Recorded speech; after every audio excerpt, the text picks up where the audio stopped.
Well, very good morning to the Prof, Bhaskar V from Texas A&M University, and Good morning.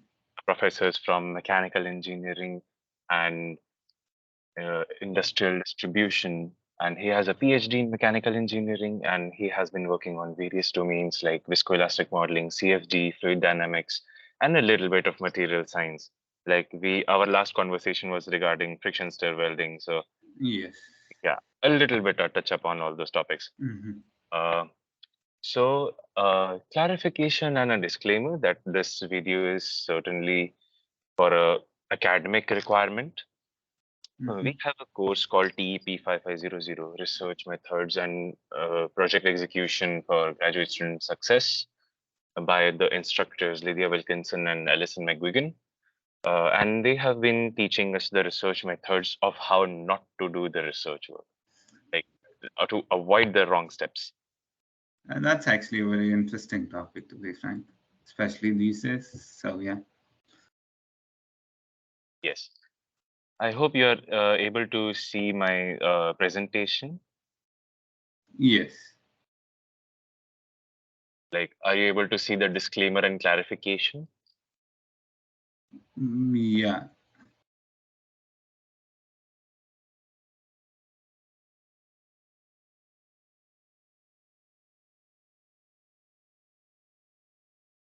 Okay.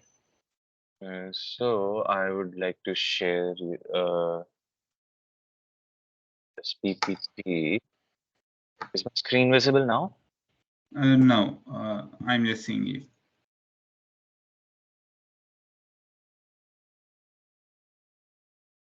Oh, Yes. yeah. And I am Utkarsh Chadda. I am a graduate student at University of Toronto.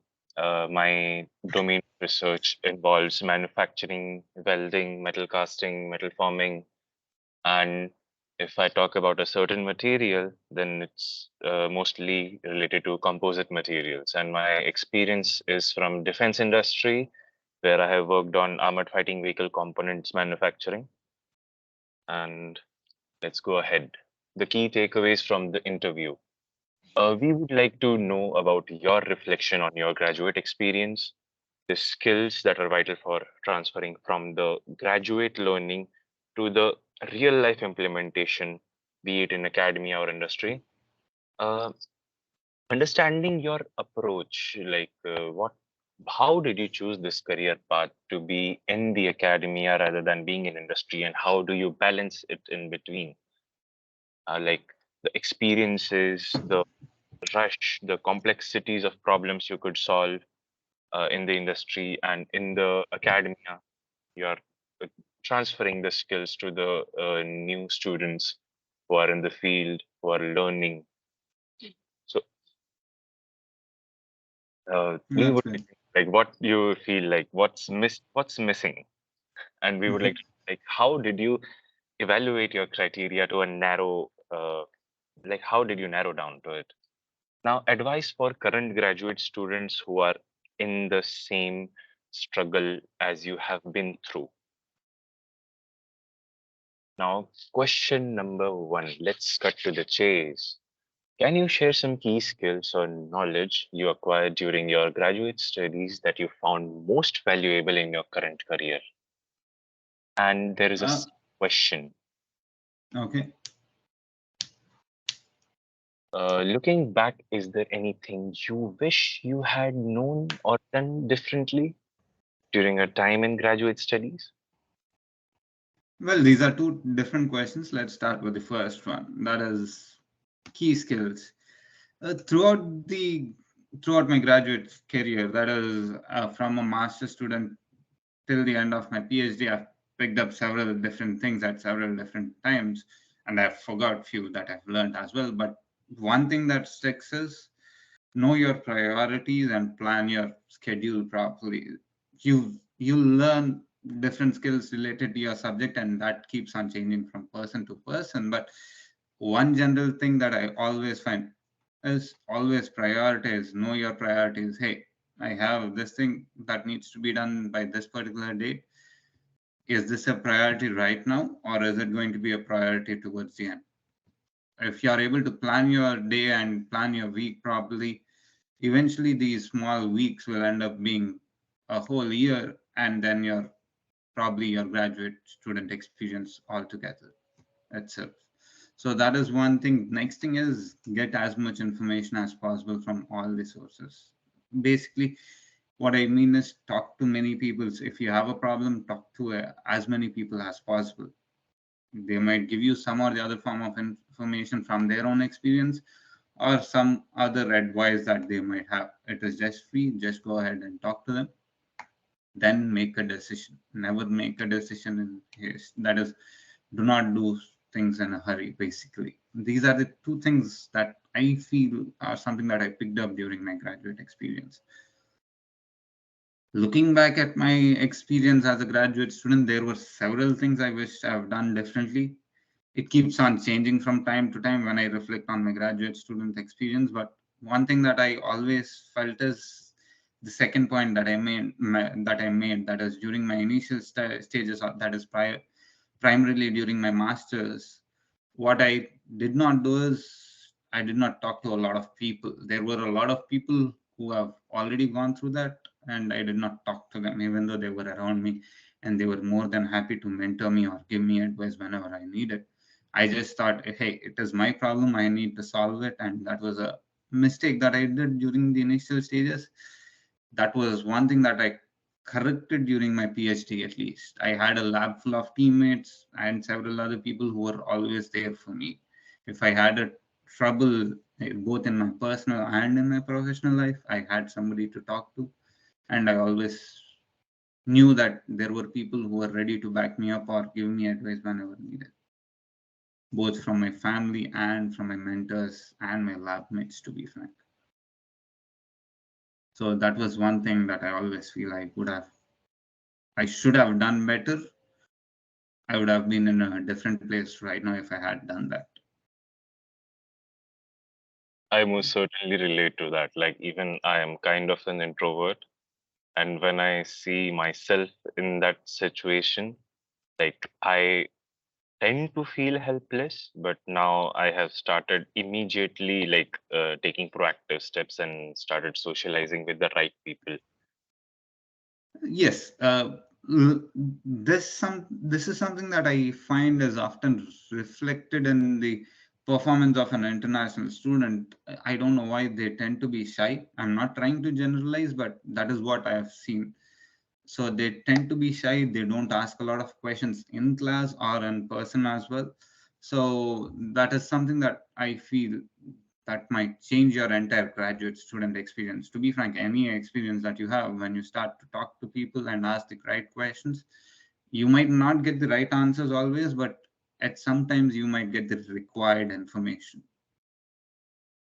Most certainly. Let's head to the next question. Transferring skills to the workplace. So, how did you apply the skills developed during your grad studies in your current role as a faculty? Oh, there are two ways to look at this question, to be frank. So, I was a graduate student assistant for the course that I'm a professor for right now. So, I learned a lot from my mentor, who was my professor with whom I was working as a graduate student. He taught me all the skills that are required that I'm using right now for teaching. Likewise, again, going back to the same question, that is the previous question, that is, I force my students to talk to me. That is not force, but I ask a lot of questions so that they start thinking and they ask me a lot more questions. So I tell them at the beginning, I learn from you guys, and so do you. That is, you learn from me as well. However, the next thing is you need to discuss amongst your peers as well. I tell them, yeah, there are people who can teach you everything about a subject, but there are quite a few of them. It is more likely that they might end up learning more from their peers than the professor that they are taking the course from. So we've got very short amount of time to teach a huge subject. So it is much more realistic that you need to start discussing and you need to start asking questions. That is something that I keep on emphasizing to my students. Hey, it is okay. You might ask a question that you think might end up being silly, but will eventually lead to an extremely interesting discussion towards the in the class, to be frank. Yeah. Yeah. So, were there specific challenges you faced in transferring the academic skills to your current professional settings, and how did you overcome them? Yes. As a PhD student, my primary focus was research. So I spent, to be frank, most of my days doing research and most of my time during these days on research as well. And I was spending a lot of time on that. However, that changes the moment you, slightly to a certain extent, changes the moment you graduate. That is, when I joined as an instructional assistant professor right away after graduating from my PhD. So I thought, hey, it is still in the academic settings. I might get a lot of time towards my research, and that is what I enjoy doing. But that isn't true. So most of my days, the in the current job ends up either being teaching. That is, I teach from on Mondays and Wednesdays from 8 to 4. However, the remaining 3 to 4 days that I have, I spend running around fixing small either some or the other issue that my TA has, my group has, or some or the other student has. So like a majority of my week is dedicated to my students. I get to do my research like 1 or 2 days. That is it of the week. So it is not what I thought it to be, but eventually I started trying to pick up, hey, this might be the amount of time that I might end up spending on my research, so I need to optimize it a little more. My research times or my research hours are extremely limited, unlike my time during my PhD or my master's, where I had a lot of time. During my PhD, I used to spend a lot of time, like I already mentioned. However, right now I have a set amount of hours, so I need to optimize it to the extreme so that I can at least publish parallelly as well. That is something really amazing to note. And I most certainly feel that, yeah, once you are in, like, you are habituated to ample amount of time for something that you enjoy, you tend to like stay attracted to it a little more. So, Yeah, I you don't optimize the number of hours till it is required. That is, you're optimizing how you perform is always good, but you don't do it till it is a must. So that yeah, is what I had to do during my current transition, at least in my current position, so that hey, I can still publish within the amount of research hours I spent. mm. Moving on to the next question, like choice between academy and industry. So, how did you shortlist your choice to stay within academy, and what were the parameters you did not like uh did not encourage you to go to the industry? It is not what are the parameters that did not encourage me to go towards industry, but what are the parameters that encouraged me towards academia. That is the way I look at it, in the sense that I had people all around me. To be frank, my faculty that were teaching me courses or my PhD mentor were amazing. I was lucky in that sense. I ended up with a very good mentor. So looking as to how they work and how they talk is something that has inspired me towards choosing the academic path. However, I sort of realized that that is what I wanted to do to a small extent during my high school years itself. I felt like, hey, I wanted to teach. So that was something that was always in the back of my mind. That is, it might be a career path that I want to choose.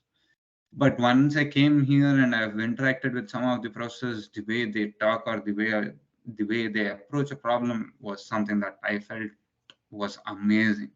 And my peers as well, they always inspired me to do some or to solve some of the interesting research problems that are out there. So That helped me choose the academic path because I thought I might end up having a lot of freedom when it comes to my research, unlike the industry. I've not worked a lot of time in the industry, but that is what I felt. I might not get to choose the problem that I work in the industry. So I was like, hey, this might be the path. And I was at the right place at the right time when I got into this job. That is just as I was graduating, the department that I was working for as a TA had a position for the instructional assistant process. So I applied for it, and my mentors recommended me heavily. So that eventually led me to get this position.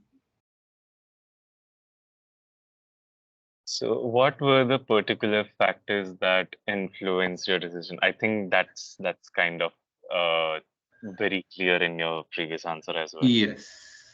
Would you like to So elaborate? again, the professors, my professor is Professor Rajagopal during my PhD.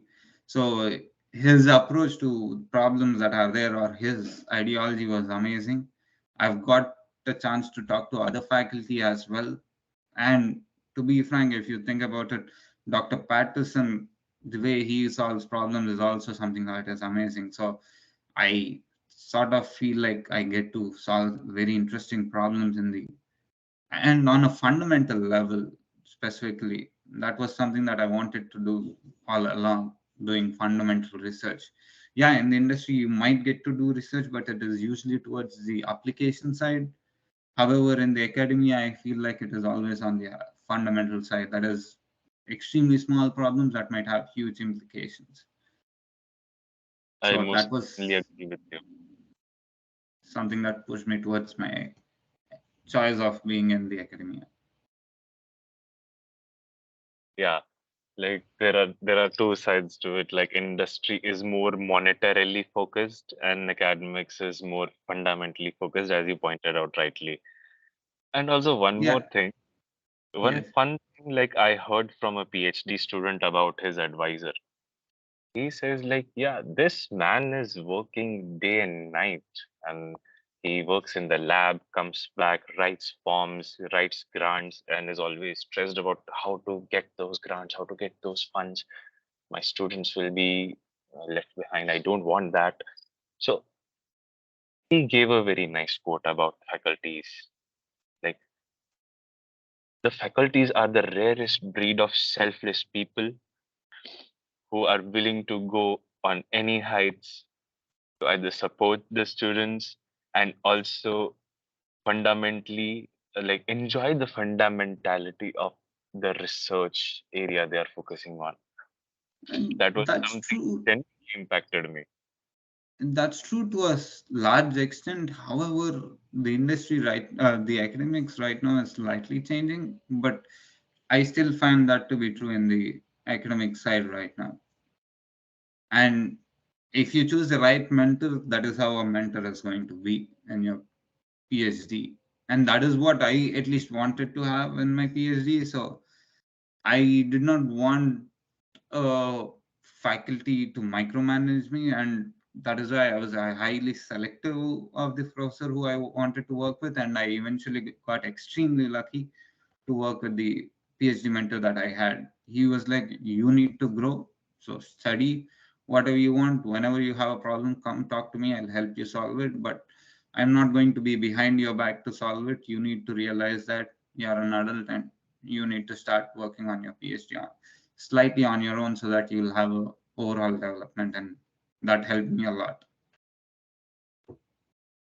Well, most certainly, I agree to that on full extent because, yeah, like even when I had word with my peers who are pursuing PhD, they clearly state, like, yeah, this is something that you do for making a difference.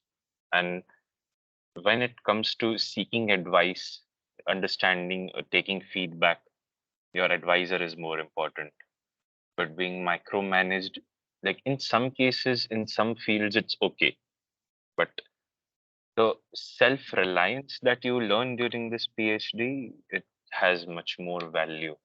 That's what I have Yes, received in feedback. means there are two sides of the coin. Like I would feel in the sense that some people prefer being micromanaged, I've seen people who have excelled at it. Trust me, I've seen them do wonders. However, there are a lot of people who do not prefer that.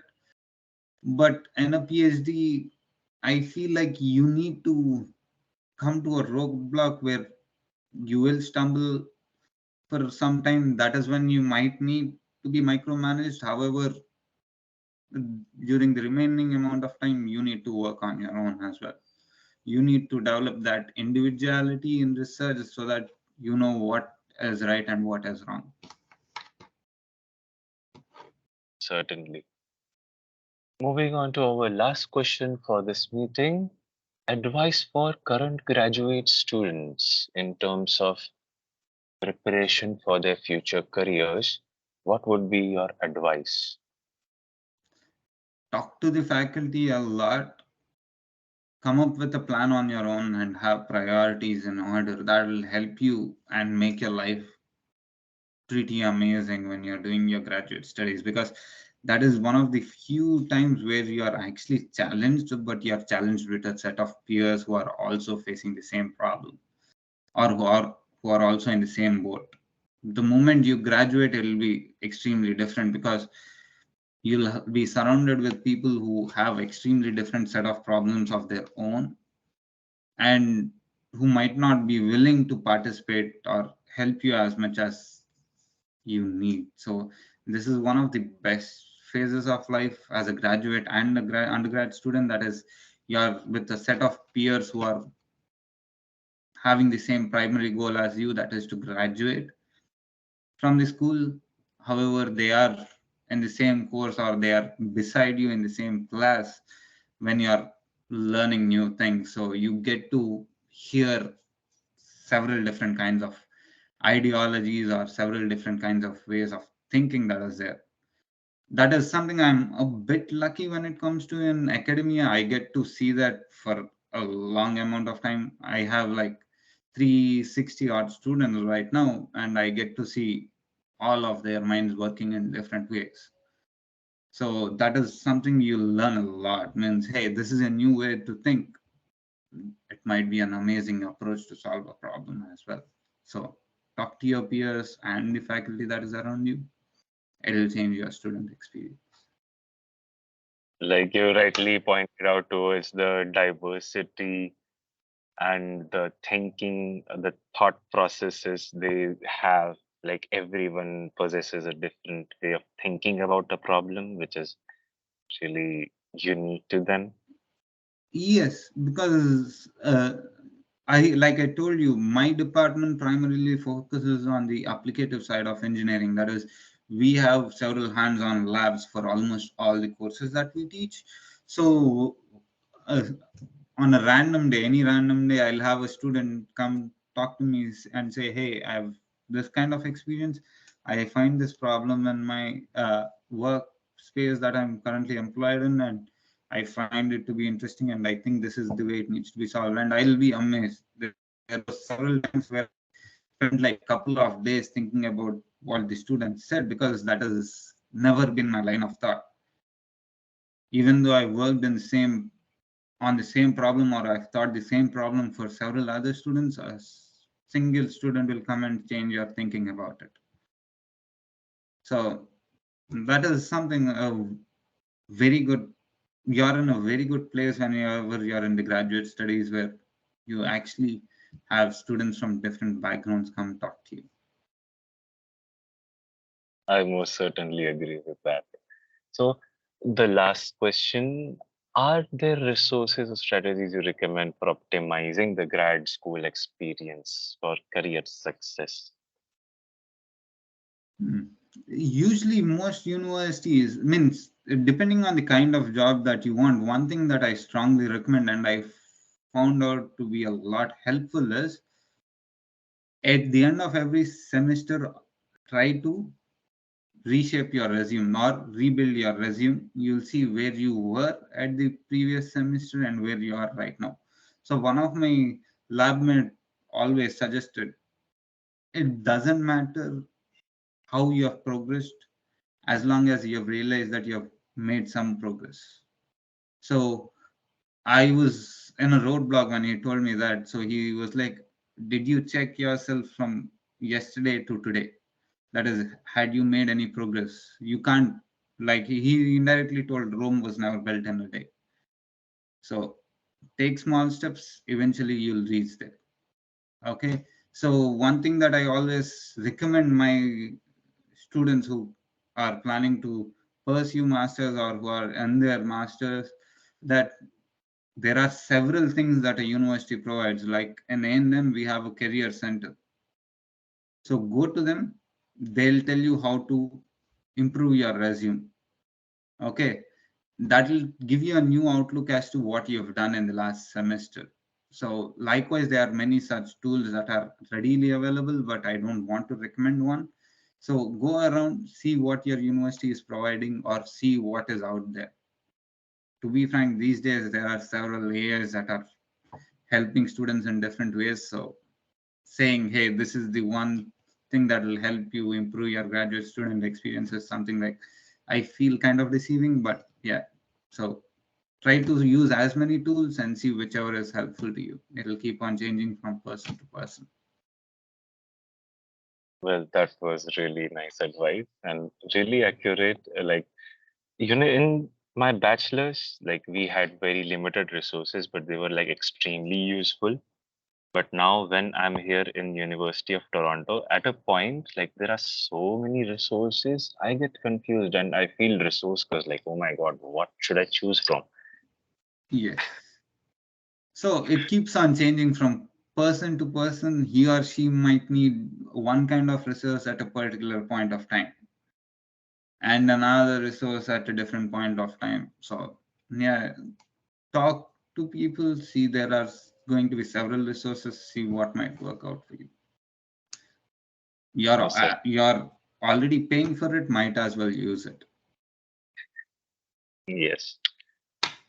So I would like to thank you so much for giving your time for this interview, and I'm like extremely thankful for providing a detailed understanding of your graduate experience and some things that you would suggest for the current graduate student who is struggling right now. Like I'm one of them, to stay on the right path. That was like extensive clarity on how I can optimize my work in my field, because I was able to relate to a lot of things, like the teaching aspect, like when you were a TA, how the students usually reacted to the lectures or the conversations, like trying to create a environment for open conversation and peer evaluation and other things, which has also been proven pedagogically.